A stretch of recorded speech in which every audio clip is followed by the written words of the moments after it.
You can start, Jay. I can? Okay. So welcome everybody this evening for this book launch of The Global Rule of Three, penned by Dr. Jagdish Sheth, Dr. Raj Sodia, and John Usley. All the three speakers, along with the moderator, Indrajit Gupta, is here with us, and they will delve into what went into writing this book and what is the content of the book.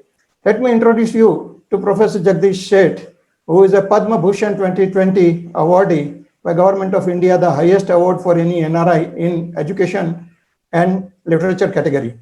Professor Sheth, as you know, needs no introduction, and he is a Charles H. Kelstad Professor of Business at Goizueta Business School, Emory University, Atlanta. He wrote his first book, Theory of Buyer Behavior, way back in 1969, and he has spent more than 35 books and 300 articles. And he has also written his autobiography, Accidental Scholar. Anybody who wants to know about his life can go there and check out on Accidental Scholar. He has won all the top 4 awards by American Marketing Associations and numerous awards declared by many institutions all over the world. He is a noble soul and a philanthropist. He has set up Sheth Foundation and Academy of Indian Marketing. And through Sheth Foundation, he provides funding and for the research in the area of marketing and many other people. Welcome, Professor Sheth. Our next speaker is Professor Raj Sodia, who is FW All-in Distinguished Professor of Global Business at Babson College, Wellesley. He has taught at Bentley University, George Mason University, and Boston University. He is a PhD from Columbia University and an alumni of BITS Pilani. He did his engineering in electrical at BITS Pilani and MBA from Jamnalal Bajaj Institute, Bombay. He has authored many books, notable among them is Forms of Endearment, Rule of Three, 4 A's of Marketing, Tectonic Shift. All these books he has co-authored with Dr. Jagdish Sheth. And thereafter, he also penned his book, Conscious Capitalism, along with John Mackey, who is the CEO of Whole Foods. Now he has sold out his business for the cause of conscious capitalism. Our third author is Professor John Usley. John Usley is the army man. He has served in Turkish army as first and second lieutenant. Currently, he is a vice dean academic programs and innovations at Rogers Business School. He is an MBA and PhD from Georgia Tech University, and he has taught at Georgia Tech University and also at Chapman University. His core area is about marketing and strategy and theory construction. He has co-authored books like Relationship Marketing, Reimagined with Professor Naresh Malhotra, and Deregulation and Competition Lessons from Airline Industry with Professor Jagdish Sheth. Our moderator for the evening, Mr. Indrajit Gupta, is a BCom honors from St. Xavier's, Calcutta, and an MBA of SP Jain Institute of Management Research, Mumbai. He is a renowned business editor at Times of India and Economic Times, the most widely read business dailies in India. He was the founding editor of Forbes India edition, and within 4 years, Forbes became the topmost leading business magazine in India while he was at the helm of the affairs. He is also co-founder and director of Founding Fuel. He has interviewed many top business and thought leaders, including C.K. Prahlad, Ram Charan, Nitin Noria, Sumantra Ghoshal, Carlos Goshen, and many more. He is an avid researcher also and has led joint research projects with companies like McKinsey, BCG, KPMG of the world. Now I'll just give you some context why we are having this launch of the Global Rule of Three over here. Dr. Sheth and Dr. Raj Sodia co-authored the Rule of Three original book in 2002, and it was converted into a TV serial by CNBC Asia as a 7-part TV serial. And Sharin Bhan was the moderator for that. This book was translated into many languages and finalist for the Best Business Book Award by American Marketing Association.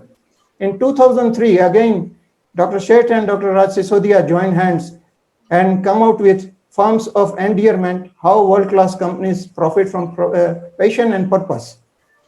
In 2014, Raj Sodia wrote Conscious Capitalism with John Mackey, which I mentioned earlier. And thereafter, John Mackey was sold out for this book, and he sold his business and put all his money for the cause of conscious capitalism. And Raj Sodia and John Mackey are now They have established Conscious Capitalism Institute, and they are taking it worldwide as a movement. In 2020, this year, the global rule of three has come out, which is integrating conscious capitalism substance as a strategy for competing in the world market. So this is where the journey from 2002 to 2020. If you are a numismatic person, you can relate to it that it is all about digit 2 and digit 0. So first it was 2002, today it is 2020. I don't know whether it is going to be a lucky number for all the three authors. It is going to be definitely. Thank you very much. And I now invite our Dr. Chaturvedi, the director of BIMTech, to welcome our guest. Thank you. Thank you, Jayanji.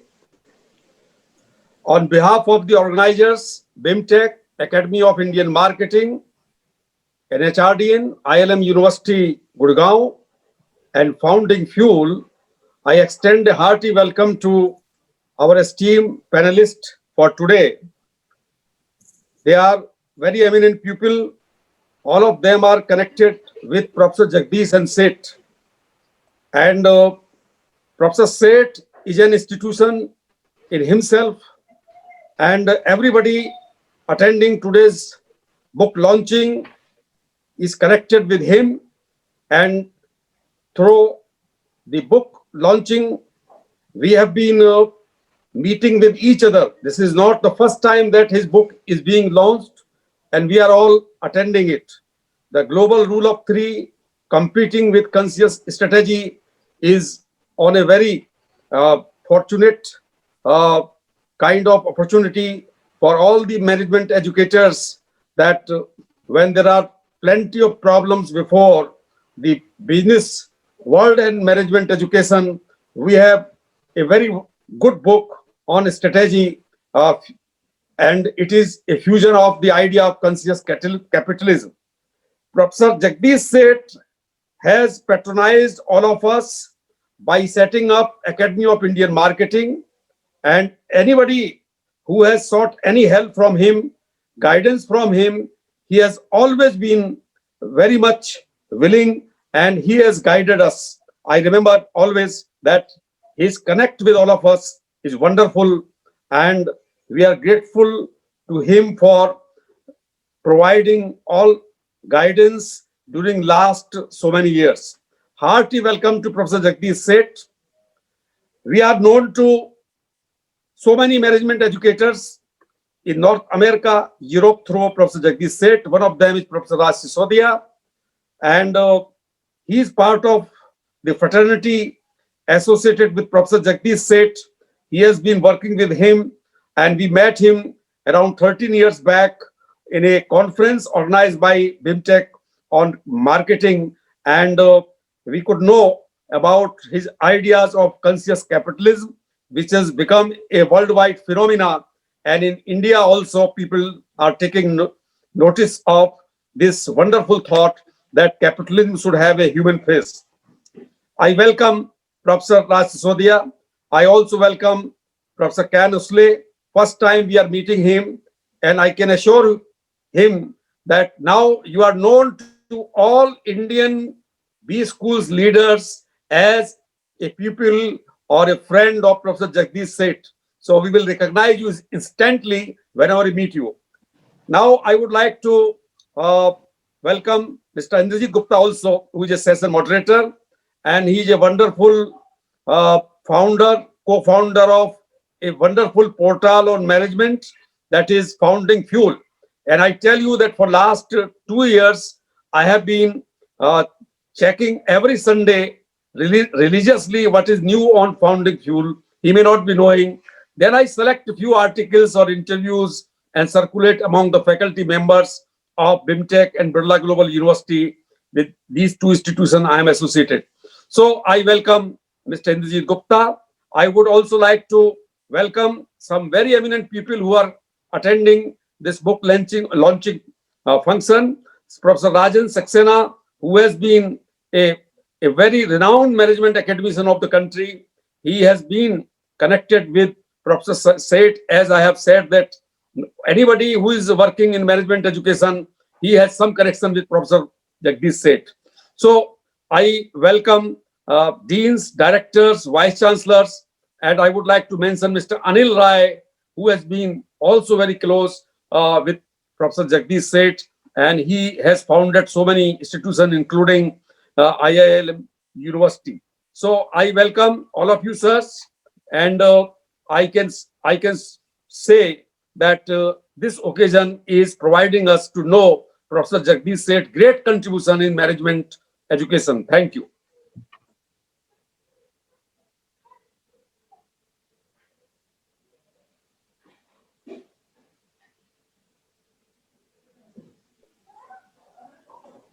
Chenji, you have to Yeah, unmute. yeah, I will. So should I start?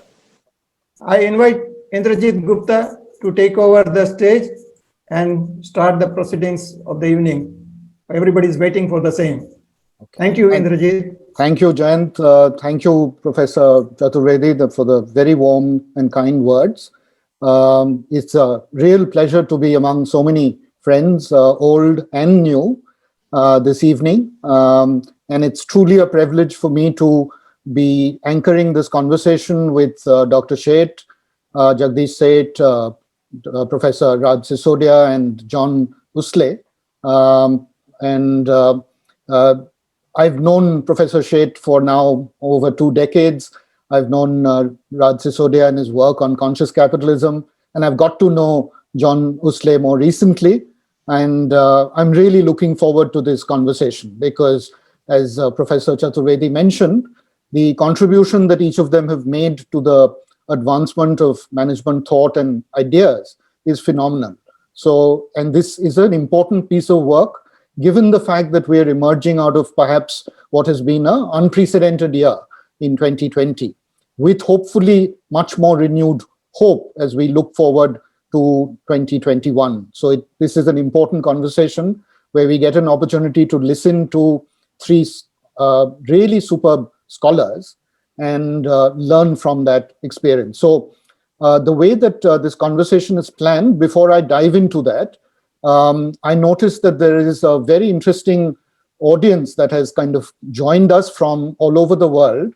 And it'll be useful to, if you could share on your chat screen where you're joining us from, so that it gives us a sense of the sheer variety of locations that you're joining us from.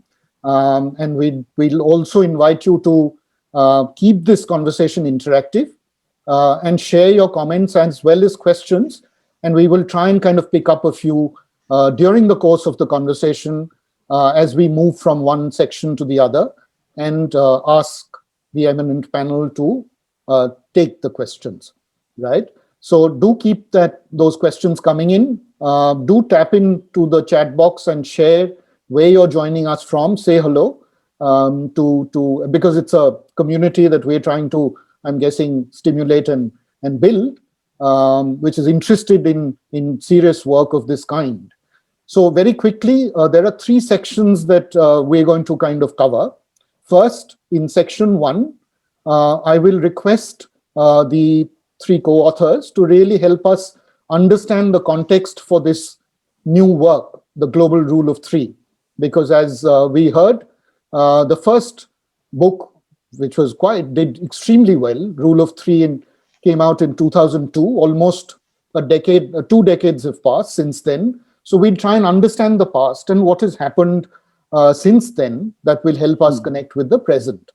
So that's section 1. Section 2 is to really understand the work that has gone into the global Rule of 3 research and what that's thrown up and what sort of strategic choices does it leave for different kinds of businesses, the businesses that are among the top 3 generalists, the ones that are specialists, and those that fall in the middle, what the 3 co-authors call being in the ditch.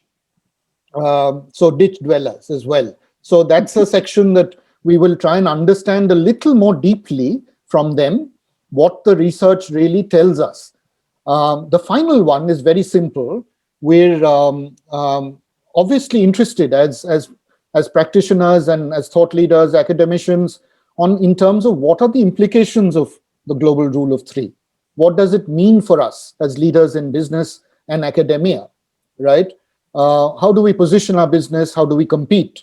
So given the fact that all three of them do work with organizations and also develop research to try and kind of shape management thought, it'll be useful for us to really spend some time in section 3 to really understand what the important implications are so that we can get our heads around that. So with that as the context, I'll drive straight in and come to you, Professor Seth.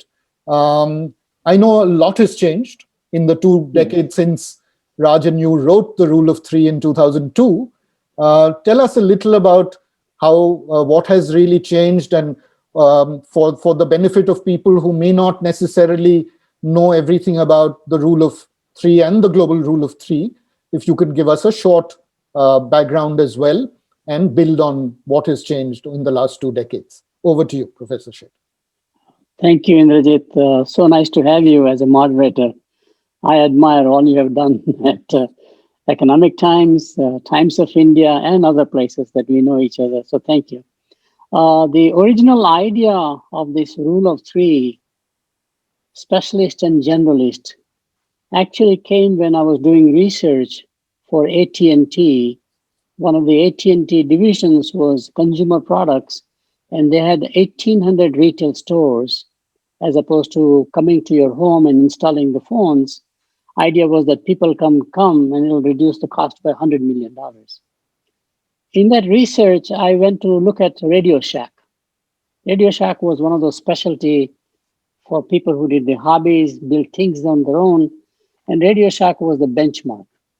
So I went to a shopping mall. This is in the 80s, roughly. I was at University of Southern California at that time. And I just realized that you had the Sears, JCPenney, or Macy's anchor department stores in a shopping mall, but you had all these specialty guys like Radio Shack or Foot Locker. And there were 2 kinds of specialists. Those who focused in a product category, like AT&T was a phone. Everybody can buy that phone, the designer phones, before the cell phones came in. And then you had the market specialist, which focused on a given segment of the market, a lifestyle segment, and providing everything that they want. So I was surprised with that here is Sears Roebuck, which goes for value proposition primarily, competes on price and then maybe fast turnover. And here are the specialists both coexisting together, which immediately connected in my mind that you have 2 kinds of competitors. They don't compete in the short run, they coexist, but in the longer run, they might be competing. In economics, we have the theory of what you call oligopoly or cartels, right? Where there's a dominance by a few players. Then we also have a theory of monopolistic competition, which says through differentiation, you command higher rent or higher prices essentially in the marketplace. And they never connected the 2 together. So in a shopping mall, the idea came that you have every market, a few generalists, one-stop shop, and you have lots of specialty retailers. That led to the whole evolution as to how many generalists are there and what's the market share. And it turns out that there are always 3 generalists. If there are only 2, a third evolves. If there are 4, the fourth dies or third dies. Very fascinating. And in the long run, specialists take over the market from the generalist, and generalists take over the market from the specialists, which led to the whole research. And of course, those who neither have the differentiation advantage of a specialist nor the volume or scale advantage of the generalist fall in the ditch. It became more and more interesting. And I met Raj in 1991. And this book was supposed to be written before that while I was at USC. I was so busy. When Raj came in my life, and he's a brilliant, brilliant guy, he's an engineer, think about that one, who has studied primarily marketing and business. But if he was going into journalism, he would have got the Pulitzer Prize anytime. He's just brilliant. I mean, having that talent of somebody who is a great scientist at one time, but a great writer at the same time, it's just incredible journey we started together. And we finished the book Rule of Three pretty much in the process. So that's the background. It was done from the shopping mall. Suddenly you get this aha moment. World is explained to you, kind of stuff. Now, what has changed since that time are about three things. Again, rule of three. Everything in life is rule of three. People simply say you can't think beyond third dimension of anything in life. And I say that's fine, it's okay. So first thing is technology has changed dramatically. Nobody imagined the impact of the internet even when we wrote the book. Raj and I have written several articles afterwards, but I think technology has been a major transformation in the world where through social media now, but just the internet and the World Wide Web, the world has become more global than ever before. Secondly, after the first energy crisis in 1970s, leading up to whole restructuring of the industries in the 80s, the only way to grow the economy was not on domestic markets, because they're all struggling from growth. That's why they changed the whole trading policy, basically following Ricardo's thinking, trade will create the economic stimulus. So liberalization of the trade took place, or globalization from the 90s. They created a WTO organization. Trade should be more free, no tariffs, no quotas, to the extent that there is no opportunism by some nation. So you go to the court like a WTO as arbitration place. So that led to globalization much faster, much sooner than ever before, which was another thing. Things were happening global, mostly through merger acquisitions, these big companies buying each other out across borders as opposed to within the border. And the third thing is the rise of emerging markets. Emerging markets, nobody figured out, but Raj and I wrote a book called Tectonic Shift, where we saw the pattern of emerging markets becoming dominant. Goldman Sachs also has a report, BRICS report as it is called. They were promoting the idea that emerging markets is the future. So that was a second major category. And the last one was the economic reforms in emerging markets. The traditional models of a socialism based or a commanding heights, Lincoln's theory, Lenin's theory, for example, was abundant for free markets, like in India, economic reforms in 91, China going through Deng Xiaoping, going from a communist to a capitalist society, creating additional economic reforms, which allowed other peoples to come in the market and grow the market essentially. I think those three things have been very remarkable. So we wrote the book Global Rule of Three and invited John Ousley. John is brilliant. I worked with John before, and it's just a joy.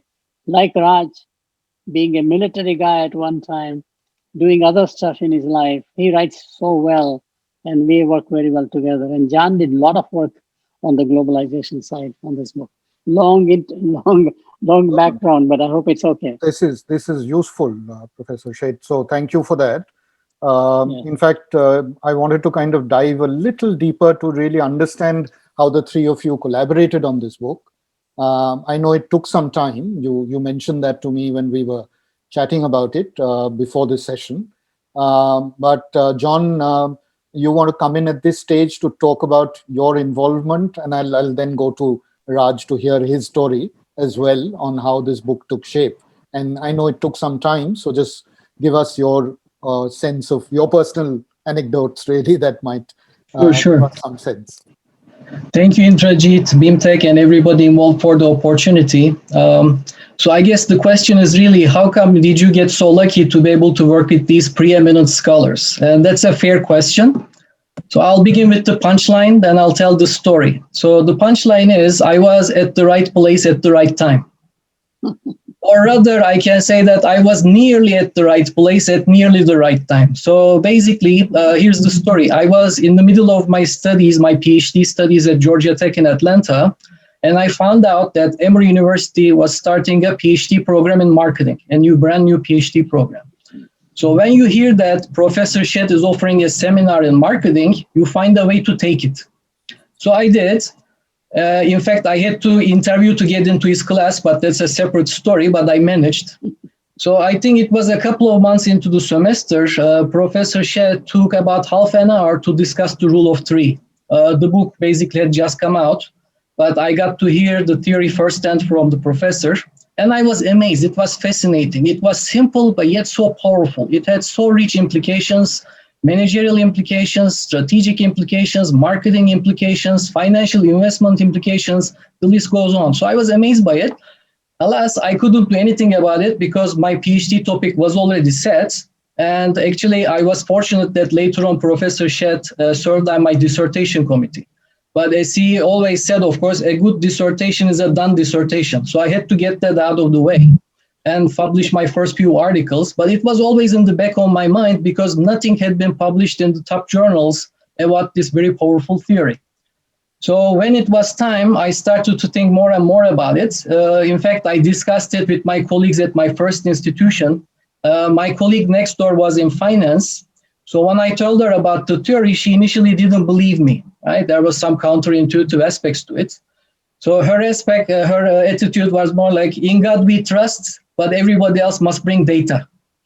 And the problem is, when it comes to market share, the data is not widely available. So I remember going to Cal State libraries. I was in Orange County, Southern California at the time, looking at different reports. There's something called Market Share Reporter. I'll tell the journey because it may be of interest to the academics in the audience.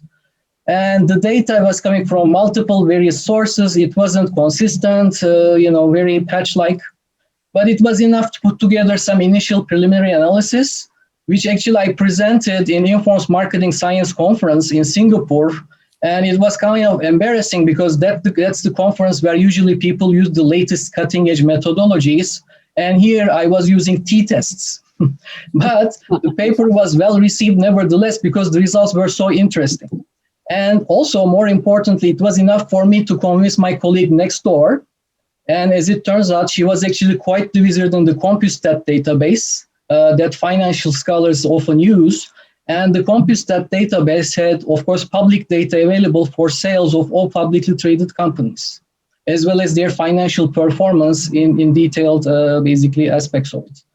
And the other side, of course, you need industry-level aggregate sales data to compute market share. And we found out that the US Census conducted such a survey, alas, every 4 years, but they did at least have something. So we were able to put together a rigorous empirical test of that. But we had a small hiccup. So usually in social sciences, when you have a bunch of hypotheses, it is very common and almost expected that one or few of them will not be supported. In our case, all of the hypotheses were supported very clearly. So we didn't take any chances. We actually used a number of dependent variables: return on assets, return on sales, 1-year return, 3-year return, 5-year return, cumulative abnormal stock market returns. We did use different definitions of markets, different operationalizations, different cutoff points, you name it, we did it basically. So then we wrote it up and submitted to the Journal of Marketing, which arguably is the top scholarly journal in the field of marketing. And by arguably, I actually mean I know it to be true, but others can argue about it. So we submitted to the Journal of Marketing. And in the review process, I also thought of maybe I should, get some big name scholars so that it will help us in the review process. So I actually sent the manuscript to 2 preeminent scholars. One was Glenn Carroll at Stanford University, and the other, which I'm amazed to read, that was Phil Cutler at Northwestern University. I sent the manuscript to them, and both of them gave a very favorable feedback, which was great. But then actually Phil Cutler, I'm not sure if you'll remember, but he also raised a very interesting question that stuck with me. And if somebody asks about it, if we have time later, I don't think we had a lot of time to address that in the article, but I think we did a good job of addressing it in the book. So he basically said, not all generalists are created equal. He said Coca-Cola, for example, is very strong in the center of the market, very strong. Whereas General Motors, another generalist, is very strong in the high end of the market with Cadillac, and it is very strong in the low end of the market with Chevrolet, but it is not doing so good. So maybe there's something in that you should look into. So that was basically his point and question, the challenge for us. Again, maybe we can address it later if the question is raised, but let me move on with the story. So the paper was published in the Journal of Marketing, and it also received some accolades. So it was the first runner-up for the Maynard Hunt Award, which is given to the paper that makes the most theoretical contribution to the field of marketing. And it was also the first runner-up for the MSI Paul Root Prize, which is given to the paper that makes the biggest contribution to the practice of marketing. And it is very rare for a paper to be able to basically recognize for both. So that gave us encouragement, obviously. So then I went to the Boston Consulting Group and asked for their support. So fortunately, they said yes, they provided financial support, but more importantly, they actually gave us access to the Capital IQ database, which included private firms as well as small firms that CompuStat database did not have. So everybody, and the predecessor of CompuStat was the PIMS database. All of these databases typically focus on very large conglomerates, large companies. So the left-hand side of the equation is usually omitted from the academic studies, unfortunately. But we were able to combine the two mega databases. It was a monumental effort. But the beauty of it is, as a result, we were able to go from a few thousand firms as a sample to almost 250,000 firm years from over 4 decades. Wow. And we also been brought in, of course, now we can do longitudinal analysis, right? We can bring in the heavy guns.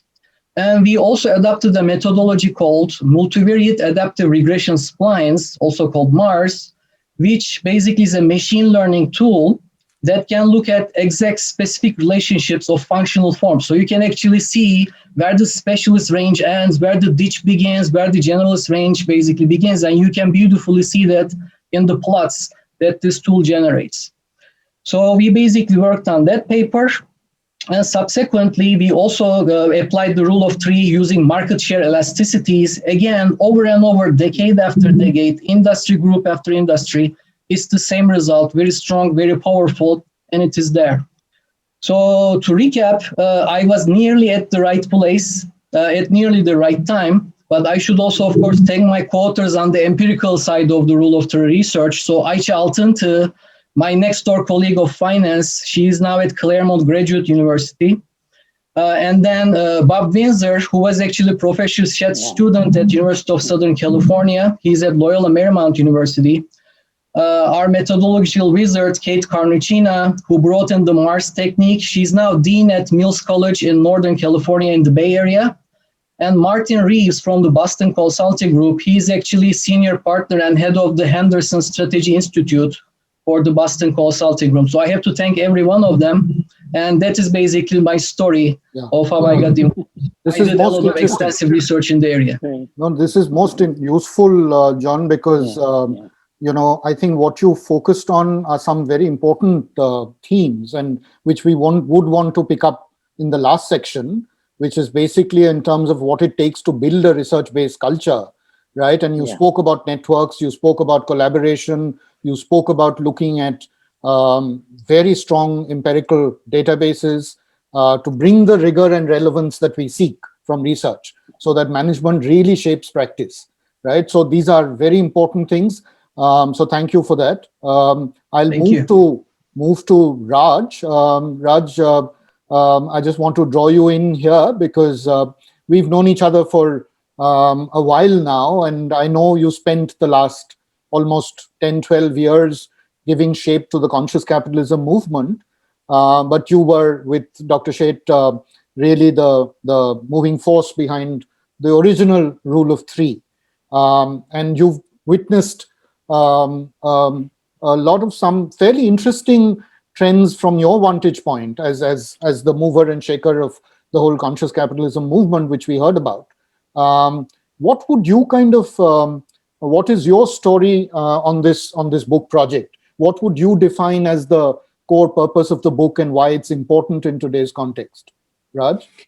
Yeah, so it was great to hear the background from John. I didn't know some of those details, but he has made a huge contribution, of course, to this work. My own involvement, I met Jack Sheth really for the first time in New Delhi at a marketing and economic development conference, where I was put in charge of a session with him and the diffusion of innovation person. I forget his name now. Everett Rogers. Rogers. So we had an overflow crowd, and that's how we connected. And I do remember a scene from that conference where Phil Kotler debated with the Prime Minister, Chandrasekhar, because the Yeah. theme of the conference was marketing and economic development. And we had a socialist prime minister at that time who said, why do we need marketing at all?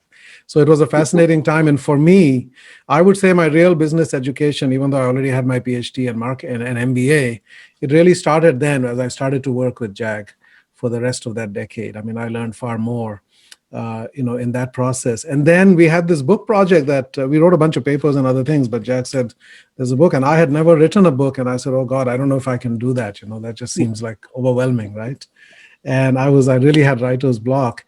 And finally it came down to the deadline, and I was in Atlanta, and we just locked me in a room in Emory Inn for 3 weeks. And we managed to get about 80% of the thing on paper, so that's how it kind of started. And so it's really been a life-changing journey for me, of course, to be associated with Jack Sheth, as well as starting out on my journey of writing with that book. And then, as IG pointed out, my path subsequently, several years later, after Jack and I did Firms of Endearment, started to go more into that side, the human side of business, and all the work that has come there. But of course, we've always rooted it in the fundamentals of business as well. So business has to be people-centered, human-centered, good for people, good for the planet, good for the world. But also business has to function well as a business. And Firms of Endearment actually showed that as well, that we had companies that not only were loved by all of their stakeholders, but also outperformed the market dramatically, literally by a 9-to-1 ratio. And of course, the rule of three. Now, if I come back to the rule of three and kind of look at the interface between that and the whole conscious capitalism world, it really comes down to this, that the core purpose of business is to create value. And in the past, we've defined that too narrowly as financial value for shareholders, but now we say it's many kinds of wealth: financial, intellectual, social, emotional, spiritual, cultural, ecological, physical. I mean, business creates and destroys many kinds of wealth. And how can we set up business in a way, and how can we strategize in a way that maximizes the amount of wealth and the value, really, that we generate, and without causing the negative so-called externalities? And so that, if we take that as a given, that the purpose of business is to create as much value as possible for all stakeholders and do so efficiently and effectively in terms of resources, you can see where the rule of three then fits in. Because when you don't have a rule of three, that doesn't happen. You can look at the airline industry in the US when we had 8 or 10 major airlines. They were all competing viciously with each other. We had overcapacity, right? We had customers confused with choice. We had a lack of investment in customer care. We had employees who were getting squeezed. I mean, nobody was happy, right? Investors lost more money in the airline industry than in any other industry, probably. Employees were constantly going on strike. Customers hated all the airlines, right? So because you just had, there's this belief about competition, that competition is good and therefore more competition is better and extreme competition is best. But actually it turns out that there are some negative aspects when you have too much competition. Nobody can survive, nobody can make money. And this is a way of sorting it out and getting to some kind of an optimal structure where you have the right amount of competition so that you don't get monopoly type of behavior, no complacency. Customers have the right amount of choice. It fits into Jack's work on buyer behavior around the evoked set or the consideration set that people, and that's why Sears succeeded, right? Because they gave you 3 choices, good, better, best in every product category. So when you have 3, that's when customers feel most comfortable, 3 clear alternatives, making a choice. So what the rule of 3 does, as we hypothesized and as John established through the research, it actually creates more value at the industry level overall, right? If you look at financial returns and other things, there's more value that is created. And it also reduces the likelihood of failures. If you are aware of this theory and you are part of a market, you're not going to do stupid things. You won't undertake suicidal strategies, right? So it reduces the likelihood and thus the social cost of failure. There's not just a business cost of failure. The people's lives get upended and disrupted and a lot of wealth gets destroyed. So I believe it saves a lot of suffering. And I think another way I think about business now is business has to be an instrument of healing in the world. How can we reduce suffering and bring more joy into the world through business? And this is a way, I think, when we follow this, and that's why we have the subtitle Competing with Conscious Strategy. When you strategize in a conscious way, not just looking at short-term opportunistic returns, but looking at overall long-term value creation and the sustainability of that, then this really gives a lot of pointers and a lot of very, very clear guidance to that. And it also shows that business is a game in which there can be many, many winners, right? Traditional way of thinking is that there's one winner and everybody else has lost, right? But this shows that many paths to winning. In fact, numerous paths. If you look on the specialist side, and even on the other side, all of the generalists are really winning in their own game. So it's like defining your own game and winning at that in a way that connects to a set of stakeholders. I think the last point is that there are some important policy consequences of this work. Yeah. In terms of antitrust, Jag and I wrote a couple of op-eds in the Wall Street Journal about that. The consolidation of the auto industry, also the airline industry. And we were encouraging that, we should allow consolidation up to this point, right? Because up to this point, it's value adding. But when you get beyond this and you allow for consolidation beyond 3 major players, then it actually becomes problematic. So again, in terms of setting up antitrust structures, I think there are also some important implications of this. Terrific. So that was a really useful kind of delineation of some of the important reasons why this book is important. Thanks for that, Raj. I want to close section 1 with Professor Sheth, really to probe a little more, and very briefly, if you could help us kind of connect. What I love about the work on Global Rule of 3 is the fact that you've considered a lot of concepts that are fairly enduring. They're powerful, enduring concepts, starting with, of course, the original work done by Bruce Henderson in 1976, the Rule of 3, and starting there, and Michael Porter's work on strategy, and came out on globalization.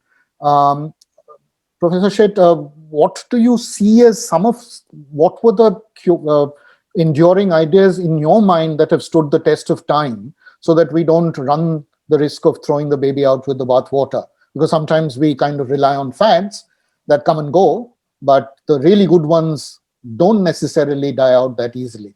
Your quick comments on that? Yeah. The first one is that despite the oligopoly and the rule of 3 or 4, as Henderson talked about, there is always an opportunity for a niche player. There's a segment in the market which is up for grabs, as, for example, Toys R Us figured out from department stores. Book people did the same thing, B. Dalton and all those guys. So there is always an opportunity for an entrepreneur, not just to compete, but coexist. That's clearly one lesson. Sure. Second one that stood in my mind was number 3 company is always most innovative, game changer, not number 1 or number 2. Even though number 1, number 2 has very large R&D expenditure, it's number 3, which is so close to the ditch, it's its survival game. So when the number 1 and number 2 compete on price, usually when the industry is not growing to capture market share, number 3 goes in the ditch, which is a remarkable pattern across, I don't know, Raj and I did earlier, maybe 100 product categories, we saw the same pattern. So number 3 is the most innovative, not General Motors, not Ford, but Chrysler. Right. Not Coca-Cola or Pepsi, but RC Cola. Right. Not Boeing or, McDonnell Douglas, but Lockheed, in terms of bringing about a change either in technology or in marketing practices. That was another key factor. So in many ways, the book went way beyond the original thinking by people, either in economics, like Michael Porter, Industrial Organization, or in fact, Henderson. Henderson only talked about experience curve aspect primarily, which is how scale is important. And an experience curve will give you the advantage. Sure. Last thing, I'll take one more minute. Sure. Economies of scale concept was anchored toward manufacturing sector, industrial age. And they thought that's because of the value add we do in the factory. Value add in the factory today is less than 25%, maybe less than 10% in labor, 10% in capital, all factors of production, and 10% in management. It is now down to 27 or 25% worldwide. The real scale is not in manufacturing, what you do as value add, but in procurement. Procurement is a very key function, and procurement is the most corrupt function in every company. It is where you get the bribes from the customers. Customer wants to bribe you to get unfair. So procurement has to become very strategic function, not production. Production, of course, has been there. Now we are thinking about the design, but procurement is a very key function because 60%, 70% is all procurement cost. Give you an example. In the PC business today, like HP, Lenovo, the value add in the factory is only 11%. 89% is all what you buy as components, out of which as much as 79% goes to Microsoft and Intel, where Microsoft still dominates. Intel is struggling with competition essentially. Rest is all about, the dashboard or whatever you have in a PC typically. So procurement is the one that I'm focusing quite a lot. What can you do with your suppliers to increase the value? I will stop talking because there are more questions. No. I do want to say, I'm so glad we have such great people in the audience. I just saw Philip Kotler Yes. pretty much. And Philip, as you know, is our mentor. Every book I have written, I've gone to Philip and Phil and say, Phil, please endorse it or tell me what do I do. And he has been a great friend and a partner for us and for Raj and now for Jan Usla, same way. So Phil is there. I saw Ram Charan probably also as a name that came up there pretty much. So it's great to have a great audience, yes. Absolutely. It's a privilege to have all of you and the names that Professor Sheth, you mentioned, Philip Kotler and Ram Charan, we've kind of grown up on the work that they've done. Extraordinary, truly extraordinary. So I will quickly move on to section 2. Before that, there is one question that I think Arup has raised, and I'll come to you, Professor Sheth. He's asked about, I think, the concept of value that some of the panelists, all of you have alluded to, and he wants to know whether that means value in use, or is there a different way of looking at value? My own personal view is that it is all value in use, which is where there's a very great synergy between a marketing department and an engineering department. You can create value in use, and there are many dimensions of those values. A functional value, which is what the R&D people think about. R&D people don't think about buyers, they think about users. Yes. And we have forgotten in marketing, we should be thinking about users. Selling is where one thinks about the buyer. I think we need to separate the two roles to separate marketing from selling. And therefore, that's one clearly is a functional value. How can you create a functional value where the product works or the service works as it promised? Second one, of course, is, and there are two dimensions of functional value and a psychological value, which is where marketing does a great job by associating with some personalities, for example, associating with situations. So we create value in use by association. Engineering creates value by designing it itself. Sure. But the second value is very important, which is social value. So we have a second value, which is related to social, because products and consumptions have meanings and symbols to people in a positive way by contributing to the environment through my consumption, for example, like mindful consumption. Yes. So we are adding that as a value. The third and the key one, C.K. Prahlad talked about it so much, is affordability. Yeah. In many parts of the world, affordability and accessibility is a key problem. In America, even though it's a great nation, in healthcare, we have a huge access problem. Right. I'm trying to get a vaccine and nobody knows how do I get it. And we have a surplus of vaccine on the other side, Yes. So the market access is a very important area.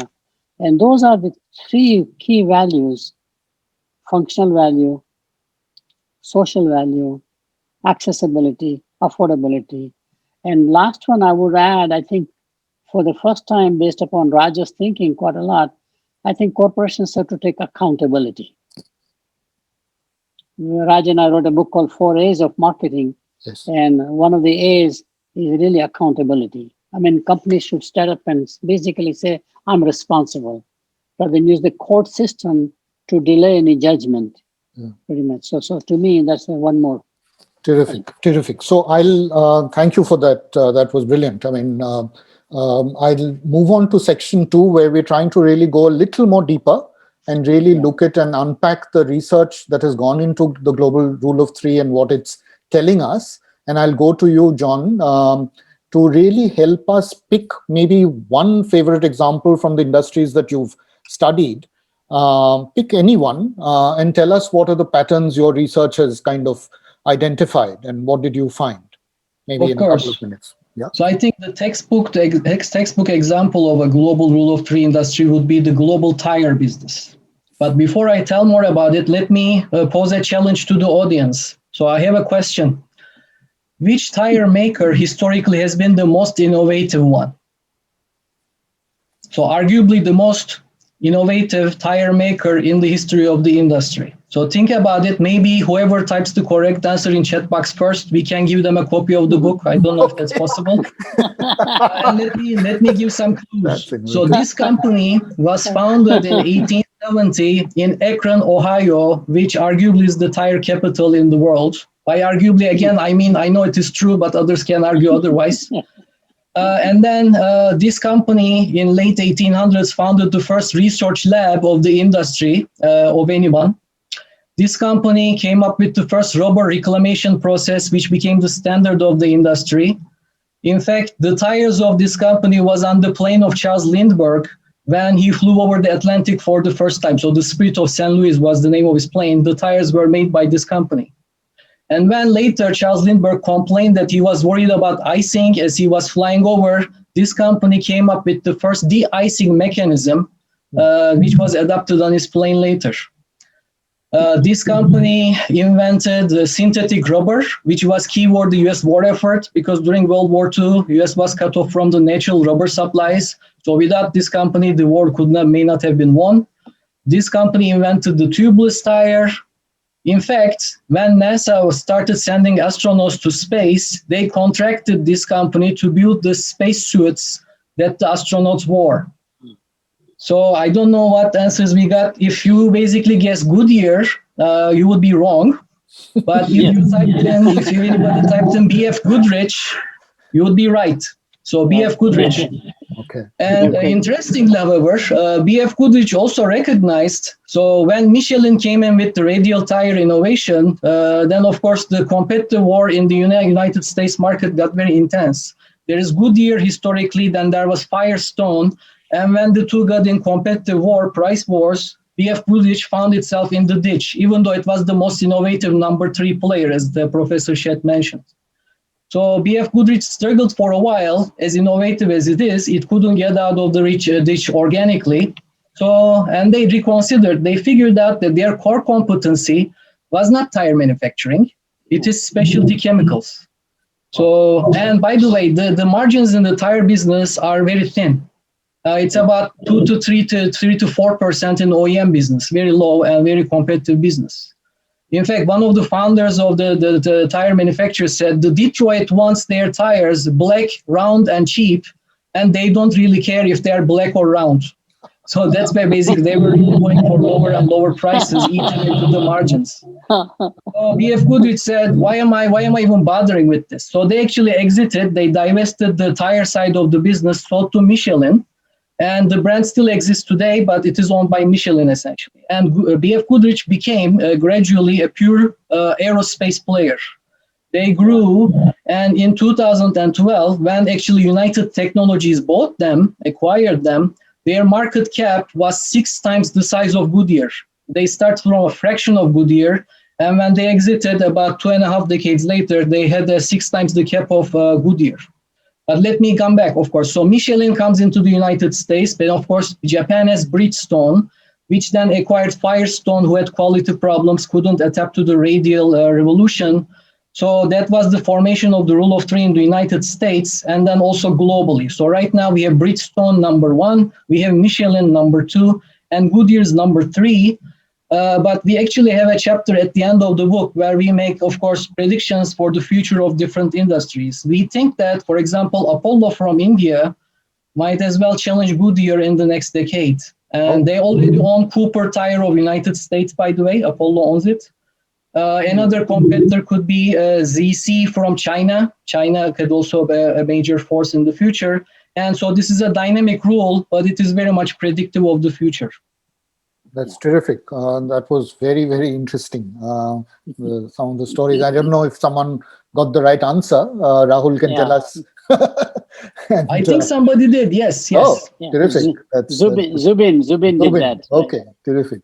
That's great. Congratulations, Zubin.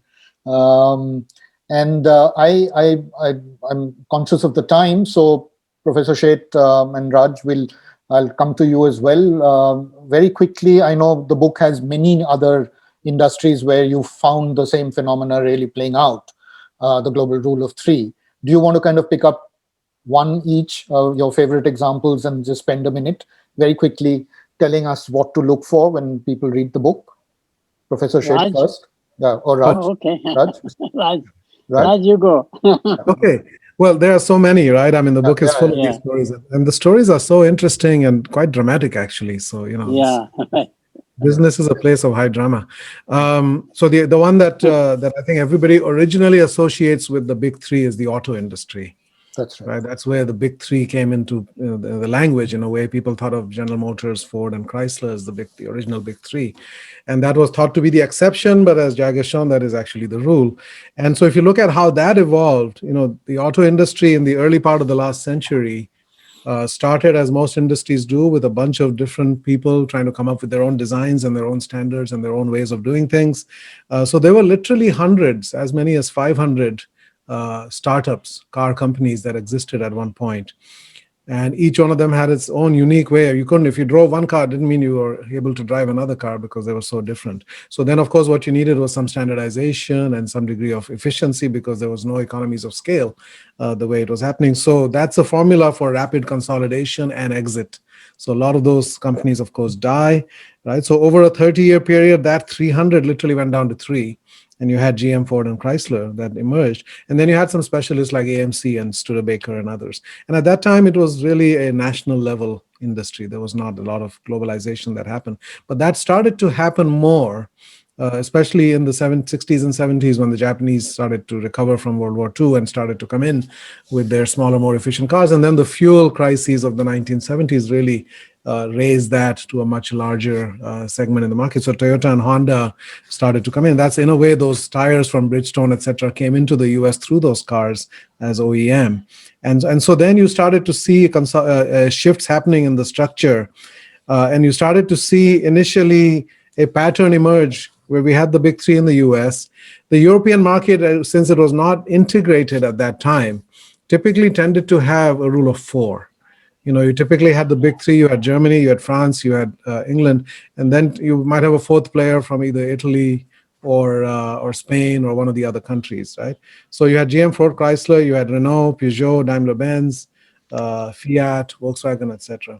And then, of course, in Asia, you had Toyota, Nissan, and Honda that were coming up. And then as the globalization started to increase and you saw a lot of cross-border mergers, Chrysler was always in precarious position.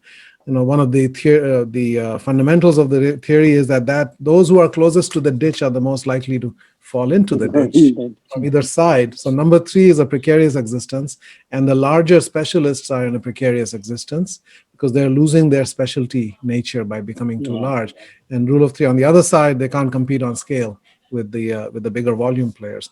So Chrysler was always going in and out of bankruptcy as a result of that, and ultimately they had to look for a merger partner. So they've gone through multiple mergers, as we know, with Daimler and others. So so that's how the pattern is evolving. And right now we have a certain pattern, but again, as in the book, speculation about how it's going to evolve with the rise of electric cars and Tesla and that whole technology shift. The technological revolution sort of reshuffles the deck, and then of course certain Chinese brands also emerging. Yeah, so that you kind of brings me, Raj, to the next. There's a question that I thought might be useful to raise now, because both of you have given what I would call old economy examples, auto and tires. What happens when sectors start evolving into ecosystems? And I wanted to pick up the question asked by Thomas X. Schmidt.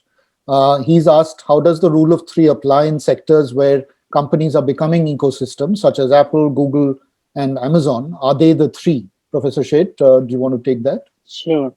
Absolutely. Rule of 3 prevails at a platform level, where platform becomes the ecosystem essentially. So you already see platform level happening in ride sharing, like Uber type companies. And there'll be worldwide consolidation because each country starts their own Uber counterpart. So Uber will basically become one of the dominant players as it begins to do merger acquisitions and consolidations. Let me tell you, the platform companies are emerging clearly in the cell phone business. And you see two platforms right now, but a third will evolve from a specialty to a generalist. We think it'll happen out of China more so than out of America. You have the Android platform.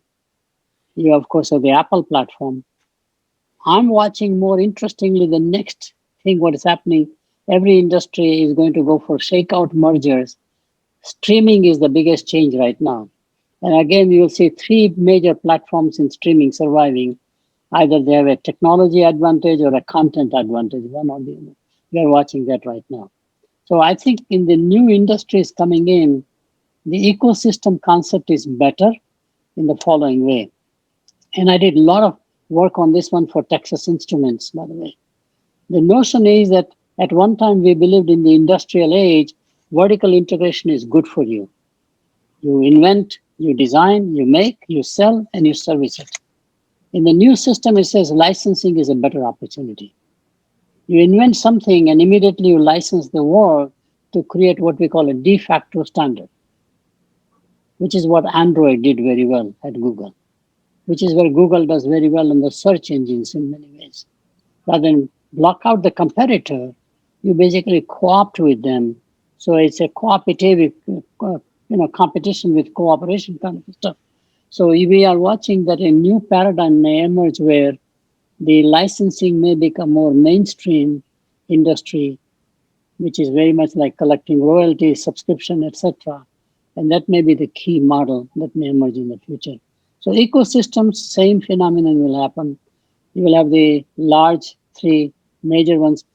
As we see right now in terms of social media, you see Facebook, you see, of course, Instagram, you see WhatsApp, you see many others coming in. WeChat, for example, out of China. They're all trying to make a global play. More interestingly, you see LinkedIn as a specialty. Right. And there are many more specialty coming in. So it's the same pattern, no matter what you look at the ecosystem level. Yeah.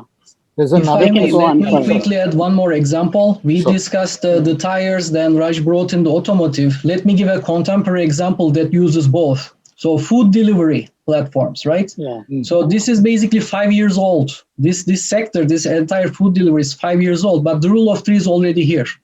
So we have DoorDash in the United States, 45% market share. We have Grubhub, 23% market share. And then Uber Eats, the food delivery arm of Uber, is 22% market share. However, Uber Eats just announced last summer that they are going to acquire Postmates, which was another company, and they had 8% share. So when you combine the two, Uber Eats gets to 30%, so you'll have 45, 30, and 22, which is an excellent illustration of the rule of three structure as well as the market share distributions that would be expected. And all of this happened in the frame of 5 years, actually. So, and that's a platform example also. Yeah. Hey, IG, I see a good question from my friend Vinay Gupta, who, by the way, invested early. When he read the book, he created an investment portfolio, and he made more money out of that than I think Jag or I did. But his question is, if the third player is the most innovative, then at some stage, number three should become number one or number two, as innovation would create sufficient value to upstage number one or number two. However, we don't see that. And what prevents that? So that's one of the very interesting phenomena here. Jag, if you would like to. Sure. The main reason why number three does not jump up to number one is that the number one and number two duplicate them very quickly. What I call the fast follower strategy as a defensive mechanism. Right. And because they have more market access, they're able to copy what number three invented and take the market away. Like RC Cola at one time we talked about. So you watch number three and what number one, number two does essentially. That's clearly one reason why it does not happen. It did happen in some industries that I saw where number three became number one pretty much because the number one, number two were not adapting or changing to the internal competition. They were watching something else. Go ahead, Raj. I think Walmart was a great example of that, right? They were highly innovative. Absolutely.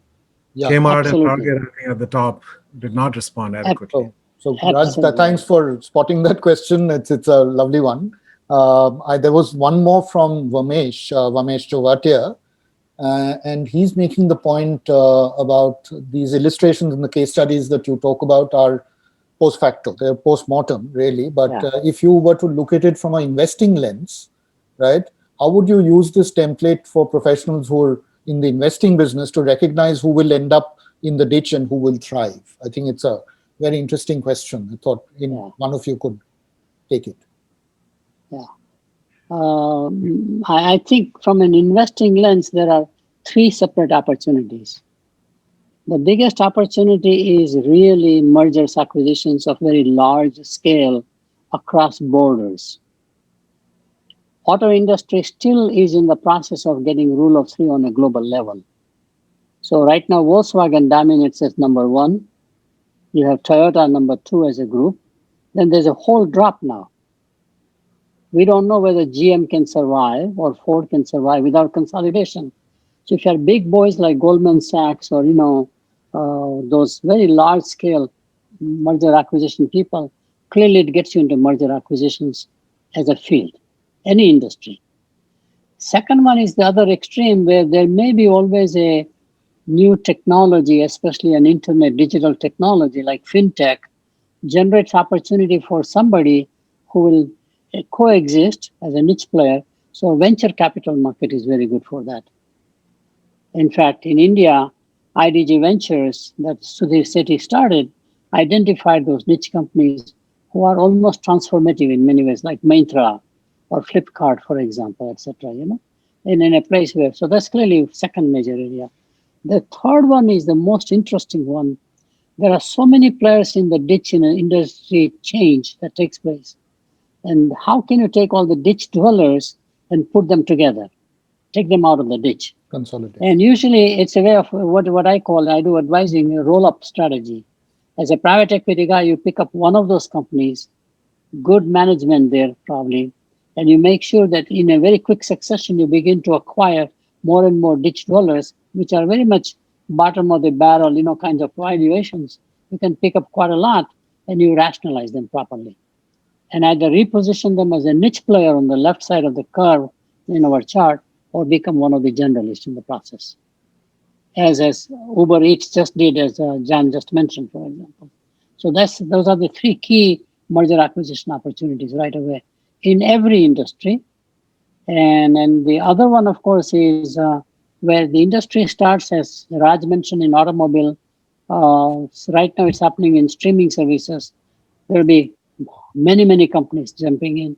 There's a shakeout merger that takes place. In shakeout merger, you also have M&A activity. Terrific. That's so useful to know. Jaya tells us that Vamesh is the CEO and the MD of Tata Healthcare Investment, which is great to know. Yeah. Thanks, Vamesh, for that question. I want to move the conversation forward to our last section because I'm conscious of the time as well.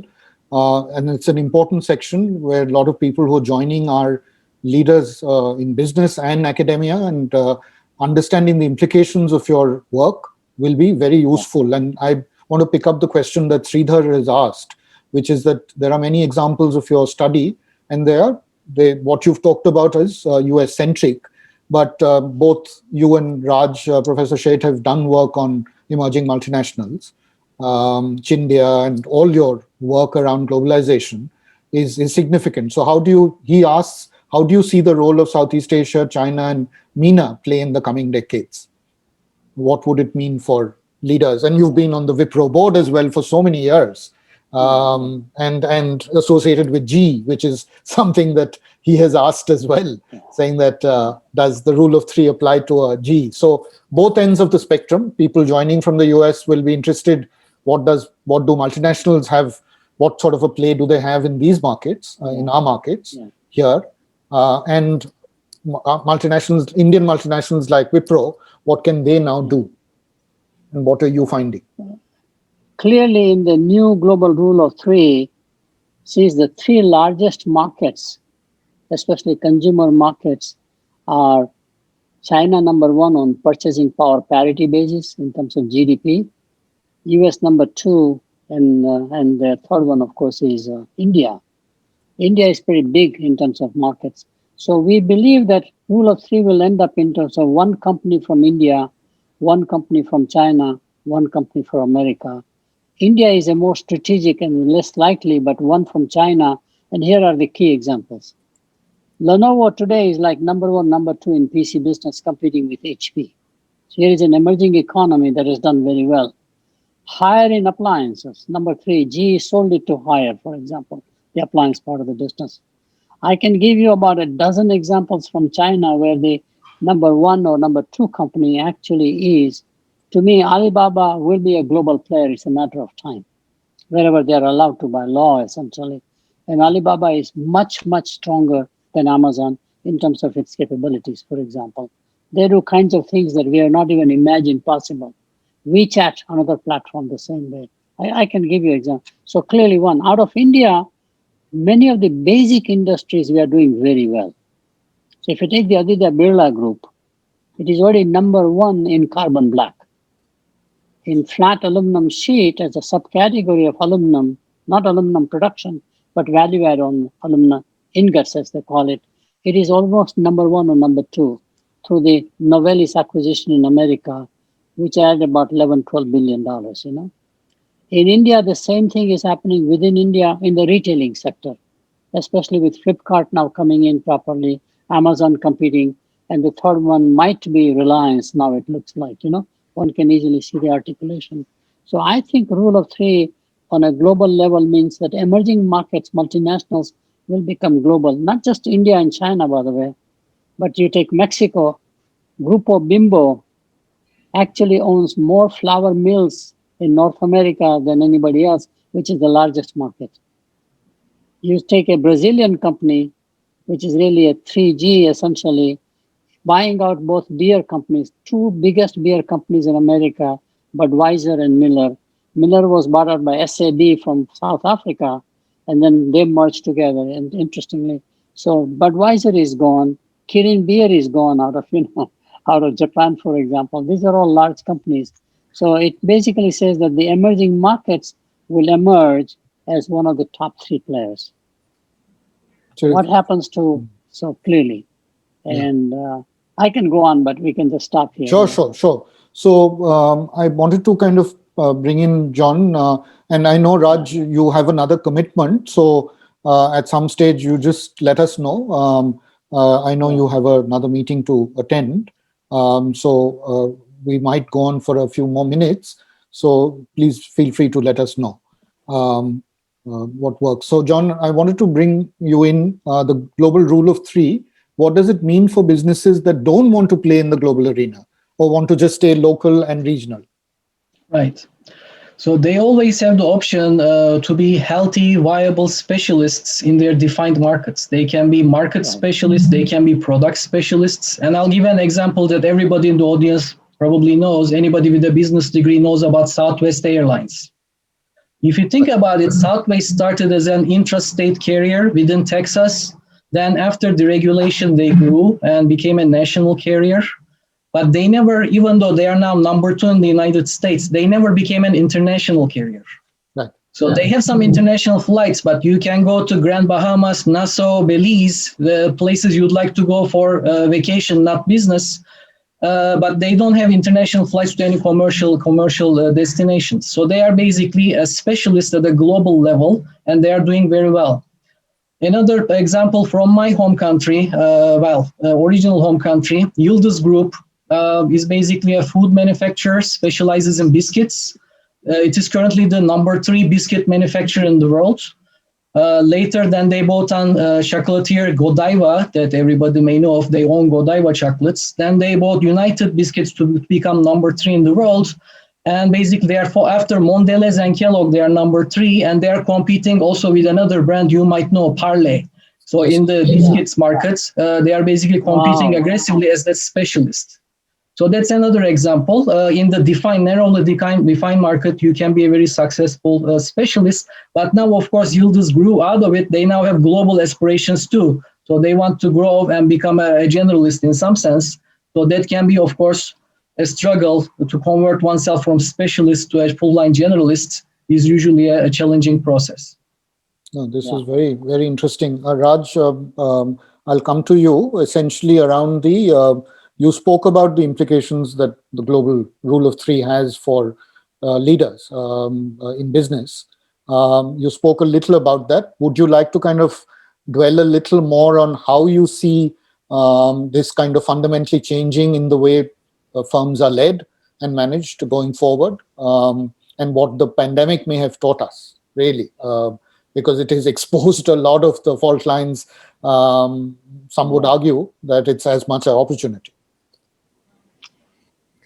Yeah, no, I don't necessarily see a link between leadership qualities and the rule of three per se, other than to know the context and understand where we are. I mean, the specialist has different needs than a generalist does. So from a leader standpoint, I mean, those are more sort of tactical dimensions, I would say.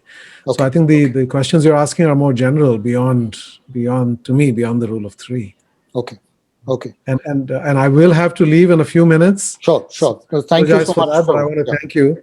No. And I want to thank everybody for attending. I think this was a lot of fun. I learn more every time I interact with Jack Shed, and I learned a lot from John today as well. So thank you. Yeah, exactly. Thank you for joining us. Professor Shed, there are quite a few other questions that I'll pick up. Dr. Sure. Jasween Kaur is asking about cartelization. How does cartelization really impact the play? And is it just about adoption of competitive strategies, or does understanding of how cartels work really impact the rule of three? Right. Surprisingly, cartels are legal in many parts of the world, especially in Europe, because the agreement was that you have the national resources, which are society's resources, and sharing those operations is good for you.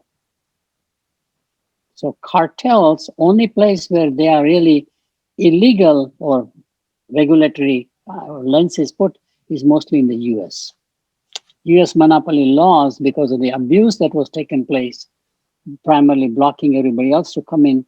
But we have a paper, Atul Parvatiar, my colleague, and wrote a paper long ago on how cartels contribute value to the society. He's in fact with us. Yeah. Today. So Atul and we wrote a paper about in many operations like logistics, it is good to share a common, it's a platform basically we call it. Right. No matter who you are. In cigarette distribution, which is out of taboo now, for example, there is only one company that distributed cigarettes in the supermarkets, which was RJR Reynolds. So Marlboro cigarette guys, Philip Morris, British American Tobacco, all had to sell their things through their logistics system. It was a common logistics system to share the cost. As it is true in dairy products right now in the US, for example, where Kraft Foods carries Kraft brand of cheese and whatever they carry, dairy products, but they also carry Borden, their competitor, etc. So it's not as uncommon. And I'm not that negative toward cartelization. It's a word that has been negatized by people by using it. Yeah. Our theory says, as John will also tell you, you really need optimally three players, which is called a cartel or oligopoly. I think economists malign oligopoly unnecessarily. Right. Because in many places, like India, the biggest issue that I find is that we have the size of the market, but we have no scale. Because it's family-owned businesses. License Raj came in, would not allow you to have capacity that requires scale, for example. So you don't get the economies of procurement, as I mentioned earlier. Sure. In India, that's the biggest weakness. China reformed everything to allow large corporations to come in, either as state enterprises or as private sectors like Alibaba, Tencent, etc. So cartelization is a good idea, not a bad idea. Yeah, Professor Shed, there is a related question from Knight, where person's asking, have antitrust laws impacted the rule of three in any way? Yeah. There are four situations where rule of three doesn't emerge. First one is in partnerships. If a whole industry is organized as partnerships, like consulting business, for example, accounting business, you don't see the rule of three. As soon as they go from partnership to a corporate ownership, like stock market, rule of three comes in, as it happened in ad agencies. Yes. You got three groups formed, Yes. clearly, you could see. And then everybody else was a niche player, pretty much, either a market niche. So one is where the ownership is partnership rather than investor-owned companies primarily. That's clearly one. So rule of three will be a long time coming in India because we have so many family owning their own businesses. And even if they may be listed on the stock market, the control is with the management, pretty much. So that's clearly one. Second one is that when you have a patent that doesn't allow anybody else to come in. You have a long-term patent in pharmaceutical, that's very common that you have a monopoly of one company because they invented. And the monopoly doesn't allow anybody else till the patent right goes away and becomes a generic, for example. The third one is where the government does not allow you primarily. So government has restrictions. It's a regulated market. Where the government, many countries are still not allowing full-blown competition, essentially. So rule of three doesn't prevail in many markets. I mean, we had a commanding heights theory where we believed private sector cannot own anything. So we have very large-scale the state enterprises in India. Yes. Very large in insurance industry, for example, LIC at one time. Now they've opened up general insurance, 3-4 companies. Now they've opened up, for example. So in that time, it is basically government dictated market. And the last one is that there are some regulated industries like utilities where you are saying that it is okay to have just one company. In fact, there is a whole theory in economics which I studied and I really advised on that, natural monopoly as they call it. A second player actually is a waste of society's resources. One railway track is fine kind of a notion, don't build 2 railway tracks, etc., which is sort of out of favor. So antitrust is shifting now its thinking, not looking at just economic theories, which are classical theories essentially, but more and more the newer theories coming in pretty much. So I think antitrust will have not as an impact. Terrific. So I want to kind of, Professor Sheth, close with a question to both you and John, because there are lots of people who've joined who have an interest in research and building a research culture in India, and I'm sure in the US as well. And you've been a stalwart in terms of for the kind of career that you've had in belting out amazing piece of work, right? With such great consistency. And we're also, I think, facing the issue of how do you create a leadership development model that prepares future leaders for the world that we're kind of about to see. And COVID has certainly, I think, given us pause. So I wanted both of you to make your concluding remarks, maybe starting with John, and then we'll come to you, Professor Sheth. In terms of what are the big things that are emerging from your lens in terms of what it takes to build a research culture in management education, and about making it relevant and rigorous and shaping practice so that we have a new generation that really benefits from it. Can John, given your kind of vantage position at Rutgers and all that you've done, do you want to kind of come in? So, of course, it's very important. Nowadays, I feel that many researchers have focused on incremental contributions over long-lasting fundamental contributions. That's something that we should try to overcome. So let me try to address it first as an individual researcher and then look at it at an institutional level quickly. So, I mean, being stuck in the middle as a researcher is a position I actually empathize with, right? So think about it. On one hand, we have Professor Sheth, the consummate generalist, the Renaissance man of academia. He basically knows everything that's about to be said in the business in general.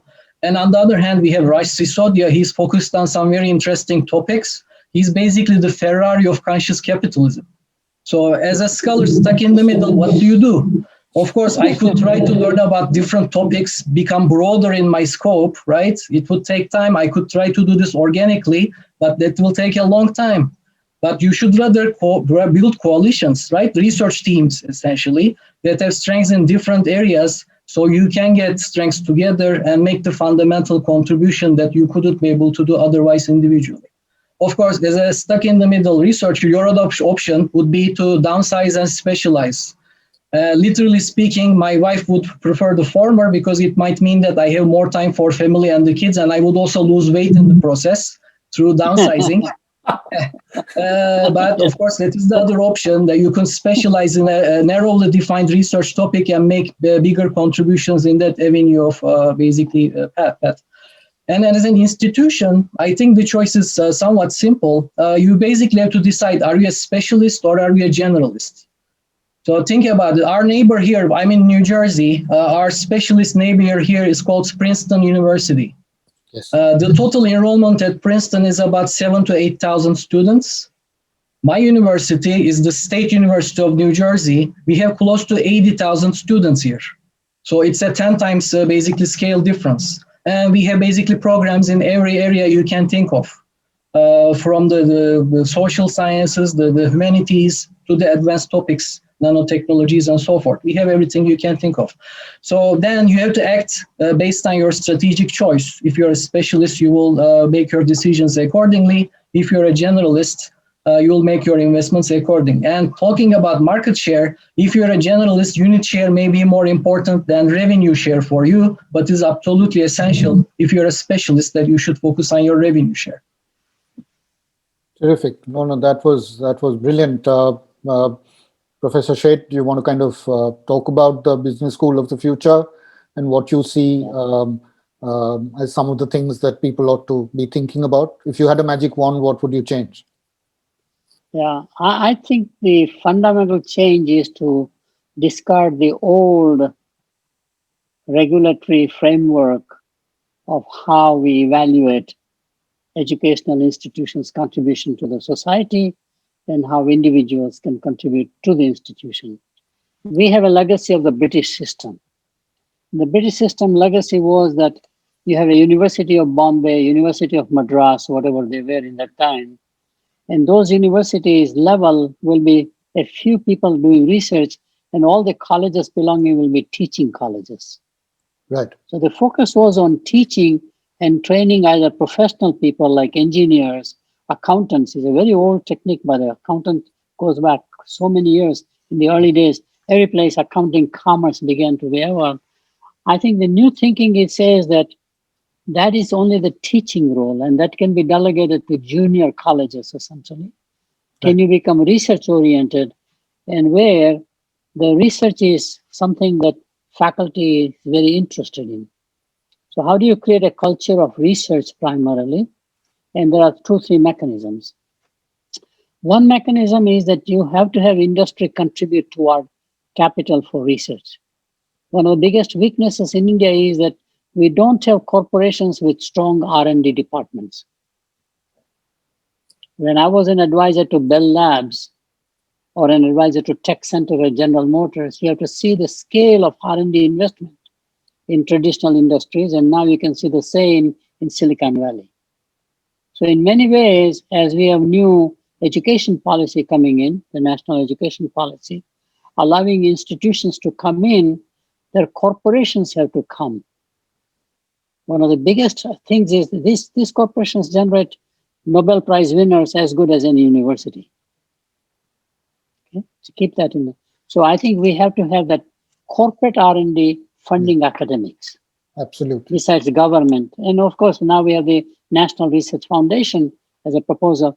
Government has to contribute to the academic institutions. So those are the 2 places where I see, in addition to philanthropy. Yeah. We often get philanthropists who simply say, I'm interested in that area, or you have the need, let me fund it. So funding becomes very key. Funding cannot be dependent on fees in India, or the tuition fees, as we call it. So that's clearly one. Second thing is that our weakest link, unfortunately, is our doctoral education. In India, in management field, our doctoral education does not challenge to the level of top publication as the goal ultimately in a top academic journal. We allow something that's less than that. So how do we beef up our doctoral programs in India?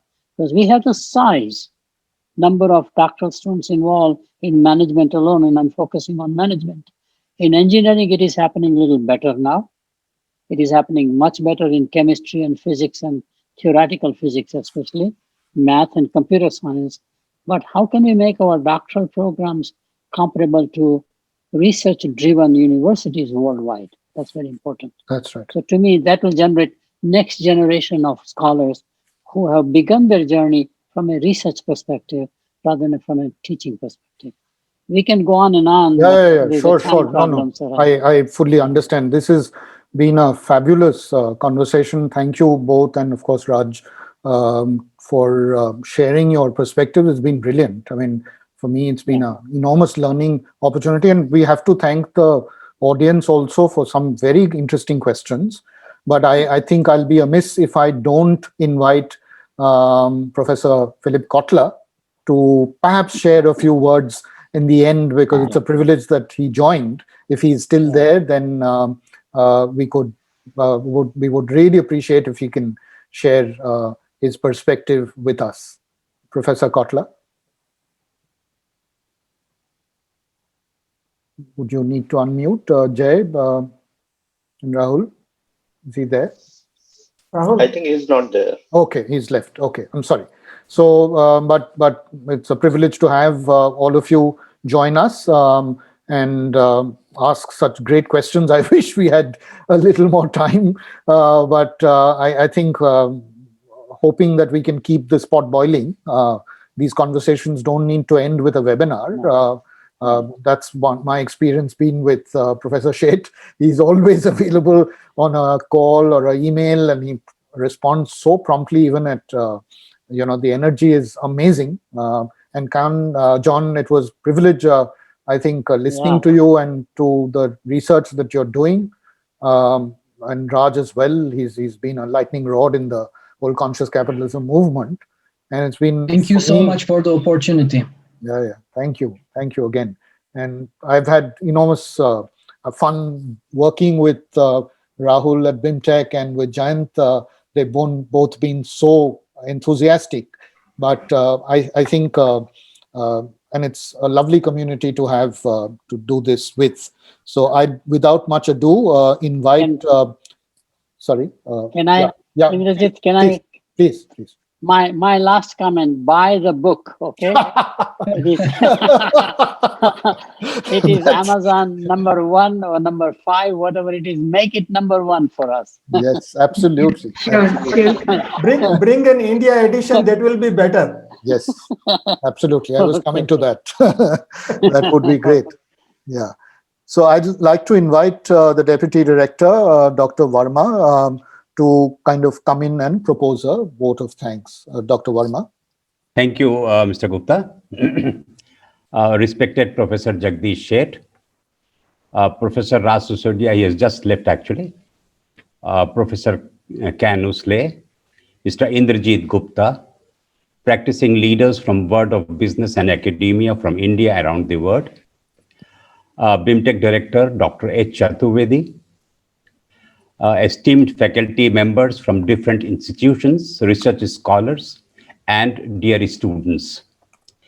You have just heard a very absorbing discussion on the new book, The Global Rule of Three, Competing with Conscious Strategy, authored by Professor Jagdish Sheth,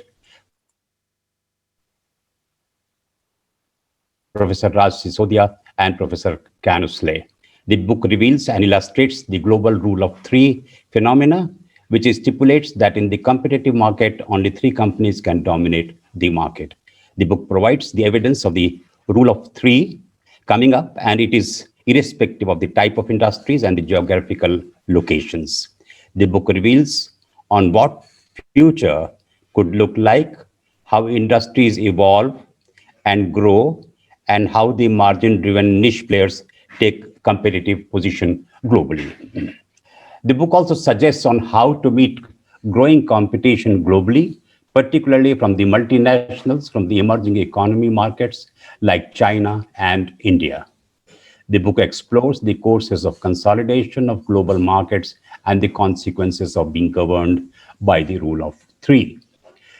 The discussions have been very revealing and educative for the practicing managers, particularly in terms of meeting the competition and positioning their businesses strategically. The discussions were very aptly designed and should help the audience, many of whom are in the leadership positions in business and academia, in understanding the rule of three in the global context and the ways to deal with it. The questions and answers added a lot of value to the discussions in general. On behalf of organizers, I take this opportunity to express our gratitude and thanks to all the authors of this book, Professor Sheth, Professor Sodia, and Professor Usle, for their active participation in the discussions today. Busy professors as they are, it was a delight to hear their views together at one platform. They provided great insight into the details of their book. Undoubtedly, the audience have immensely benefited. Thank you once again, Professor Sheth, Professor Usle, and Professor Sisodia in absentia. Mr. Indrajit Gupta, he has, I would say you have moderated these discussions in a very lively way. The entire conversation was designed in a manner that everyone was able to understand this the same way as it was intended. You kept the format conversational and the audience felt engaged all the time. You embedded the questions in the conversations itself, and the replies were extremely revealing. Thank you, Mr. Indrajit Gupta, for such a spirited moderation of the entire discussion. I must acknowledge the help and support extended by Mr. Jayant Shah. In addition to anchoring the program, his guidance and support in organizing this meet has been immense. Thank you, Mr. Jayant Shah. In addition to BIMTech, I must sincerely thank the other organizers, the Academy of Indian Marketing and EPSI, the partners NHRDN and IILM University, and the knowledge partners Founding Fuel. From BIMTech side, we always have the guidance and inspiration forthcoming from our director, Dr. H. Chaturvedi. Dr. Rahul Singh took on the onerous task of coordination. And of course, the IT team led by Dr. Kapil Garg have done an excellent job. I also express sincere gratitude and thanks to the guests from the academia industry from India, USA, and from around the world for joining in this event, the students and everyone else who have lent their support. Thank you all. Thank you so much. Thank you, sir. Thank you very much for this vote of thanks. Such a nice vote of thanks. You have acknowledged the contribution of every people. Sir, carry on. Thank you, John. Thank you. Thank you, Gupta ji. Namaste. Thank you, sir. Thank you, everybody. Sujata ji, Jayant bhai. Thank you. Thank you. Thank you. Thank you so I thank much. all the especially- audience who have participated. And Dr. Sheth would like to also thank and say a few words. No, just I want to. Please, Dr. I want to Sheth. thank. I just want to thank the host institutions and their leadership. Dr. Chaturvedi always steps up and does it. Anil Rai at the same time. Academy of Indian Marketing, which you who are the key person there in doing everything behind the scenes and in front of the scene, essentially. And I also want to thank my colleague, Jan Usle, Raj Sodia, but especially Jan. Raj and I know so many years now, but Jan has stepped up so very, very well. As you saw, how great communicator he is, besides strong researcher. And then you admire somebody who does so well in their own capacity, which is my privilege and my pleasure to unlock the potential of other people. Ultimately, we are in the business of unlocking other people's potential. Thank you so much again for hosting us. And buy the book.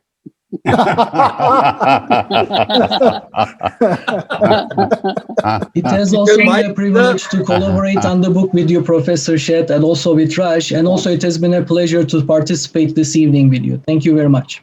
Thank Sir, you. Thank you, John. Thank you. Bye-bye. Thank we you. want so an much. Indian, sir. We want an Sorry? Indian edition. Indian edition, Professor Shah. Indian edition, right? Yeah. I think our It's editor very- was actually in the audience, so I'm sure he took notice of that. And if not, I will make sure to remind him. Okay, thank you so much. Yeah. And Indrajit, you are always welcome to be our moderator anytime. No, I learned so much from the process. So all selfish reasons. Yeah. Thank you. Purely selfish Thank you. Thank Thank you. you We so are much. ready to Goodbye. close. Please. Bye. Bye. Thank Bye. you. Bye-bye. Right. Bye. Good night. Bye. Thank you. Bye. Thank you, Seth, sir. Thank you. Thank you. Rahul, please close.